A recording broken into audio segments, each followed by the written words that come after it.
or you actually, how did you get into all the business? Open up 100% myself with Walker Mania. Industry. Really, we just been locked in, but it ain't got nothing to do with it. I heard, I gotta be a little Whitney Williams, you know what I mean? So this is what the ladies said, but they just said you got a big trunk now. I don't know what that means, but what that mean? What that mean? I don't know. I'm not asking for myself to get my confessions out here. So they say, hey, what am I? You're a very nice guy though. Sure, that's what's up. So you gonna teach your son that too, huh? Yeah, you gotta teach him too. You gotta be a gentleman. You gotta be a gentleman, for sure. For certain women, right? Yeah. You gotta know how to be. You gotta know how to be a little bit of both. A little bit of both, right? In that game, Oh yeah. You gotta be. For those who.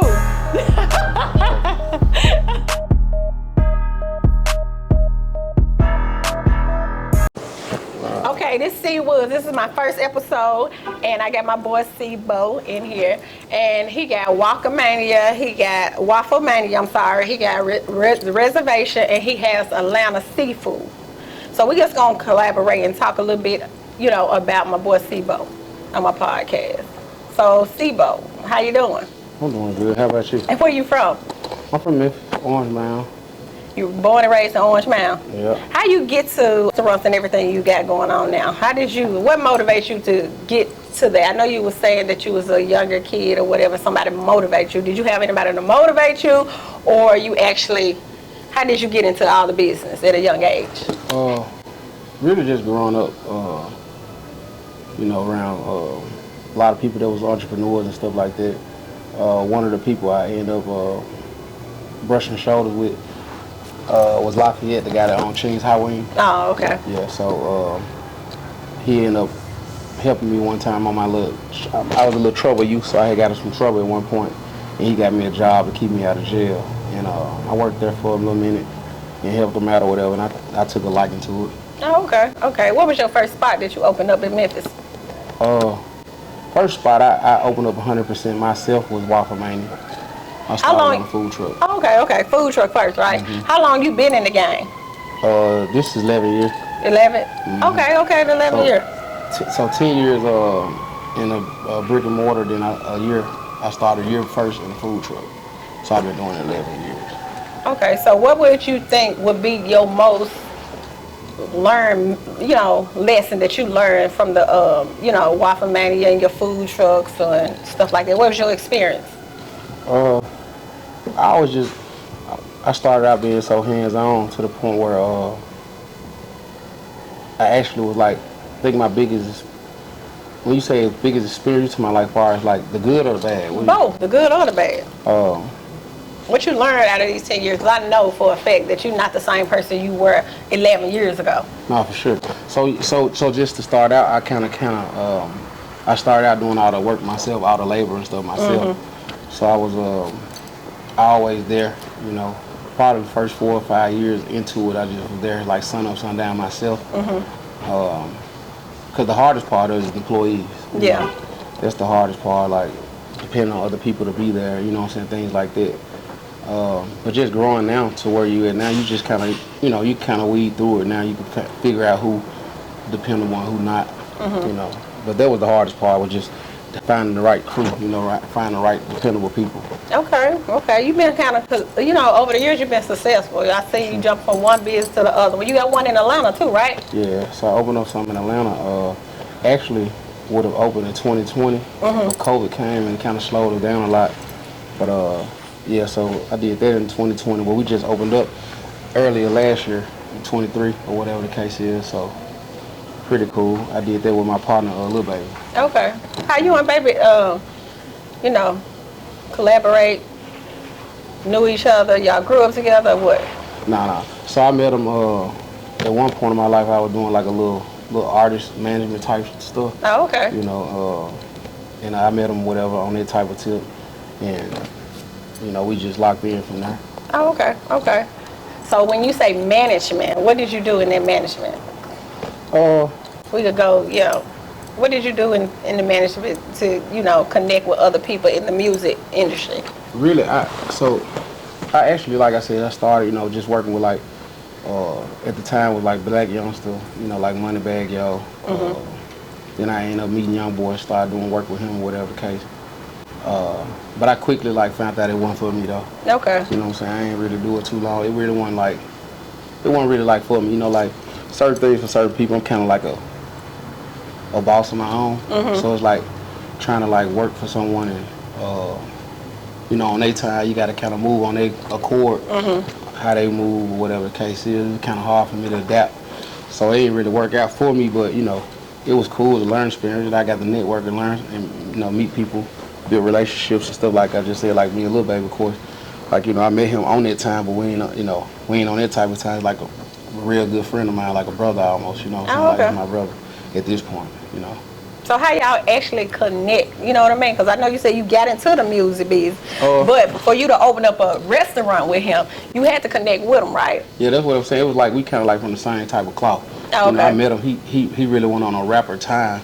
You know, he was just using rap as an outlet to get out of, you know what I'm saying, out the streets. You know what I'm saying? Kind of the same thing with me.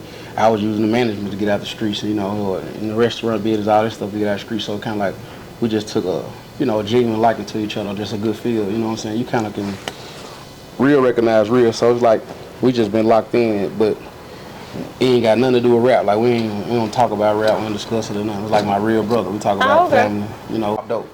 So that ain't nothing I really never agreed with it all. You know, to each his own.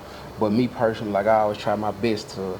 If I don't have it, yeah, like you said, I will go to the next option to give them something better. Yeah. But I wouldn't have somebody pay for something and give them something else. So, Okay, you know, I got you. Yeah, okay.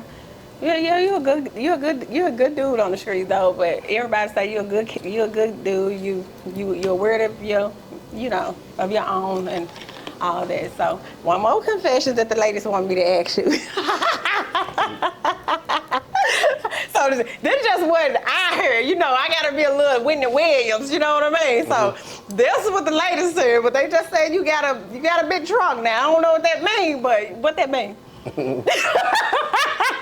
What that mean? I don't know. I'm not asking for myself. I'm just saying I gotta get my confessions out here. So they say, hey, C-Bo, he nice around here, boy. You know, so he nice. So they say you real nice with the women. You know what I mean? Yeah. So do you got problems with the women? You nice? Nah, I ain't never. Not nice like that, but just nice like all around. You're a good guy. Yeah. That's what's up. That's a good positive thing, though. Yeah. It might make you blush, but that's a good thing. You don't want to hear nothing else? You know what I mean? You don't want to hear nothing else. You want to hear that. But you want to hear that, right? Yeah, for sure. Okay. For me, like I said, I always been like a one of those guys that I ain't never had no trouble in those areas and nothing like that. You know, when it comes to women. You know. Hold on. What else? I made you lose your thought. Yeah, I forgot what you said something else. One of my best friends I grew up with, she was like, shit, my friend, they said, this boy ain't playing with them. That boy got that tree trunk. And I was like, what the fuck is a tree trunk? And I was thought about it. I was like, oh, okay. Then they say you very nice. You're a very nice guy, though. Oh, yeah, for sure. That's what's up. I try my best to be. So you gonna teach your son that too, huh? Yeah, you gotta teach him too. You gotta be a gentleman. You gotta be a gentleman, for sure. For certain women, right? Yeah. You gotta know how to be. You gotta know how to be a little bit of both. A little bit of both, right? Gentleman and gangster, you know. Oh yeah. You gotta be a for little those bit of both. who. Well, we gonna go and wrap it up, cause you see he got shy, y'all. He smiled. I was like, oh no, is there anything you wanna, talk to Confessions with CWoods or anything else, or you got anything for me? Nah. You good? Nah, I just wish you good success on, the journey. Okay. I think it's gonna do well. I appreciate it. Oh, well, how we get to know each other? I forgot about that. I met you. I mean, I've been knowing of you, for a while. Yeah. But I actually met you back in like the Mint days when Mint was open. Oh yeah, I was a promoter with Brownlee. I met you around that time, or whatever the case, and we've been cool ever since. And we met with D Rich too, right? Yeah, D Rich. Yeah, that's my guy. Yeah. They're one of my close friends. How you know D Rich? Oh, he from Orange Mound. Me and D Rich actually, one of the people who actually the reason why I got into like just promoting and doing things. You know what I'm saying? Like to this on this type of side. Just being honest. D Rich had called me like probably about 12 years ago, 13 years ago, somewhere in there. I used to always throw parties like, you know, birthday parties and stuff like that. And they used to always be like super packed. And then at one time he was like, man, you need to throw a party with me because D Rich was already promoting, doing his thing, you know what I'm saying? And me and him started doing this Monday night. We used to have like the whole city out on Monday night. Like where though? At A-Game. It's A-Game Oh, spot. okay, yeah.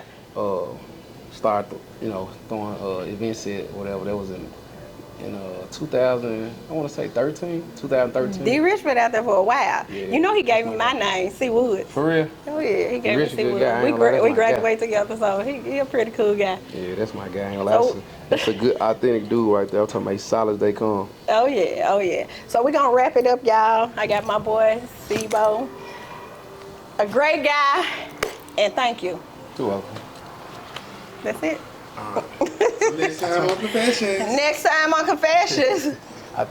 I knew this time was gonna be smooth though.